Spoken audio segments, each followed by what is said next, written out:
এইবারে তোকে কিচ্ছু হবে না, তোকে আরো মারা উচিত। আমি তোকে নিজের ছেলের মতো বিশ্বাস করতাম, আর তুই এই কাজ করলি। আমার মান সম্মান সব ধুলাই মিশাই দিলি। তোকে আসলে জনগণের সামনে মারা উচিত, তাইলেই তোর উচিত শিক্ষা হবে।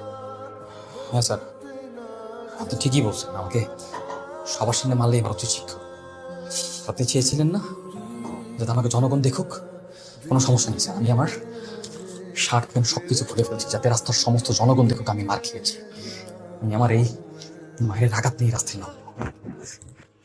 আপনি খুশি থাকবেন।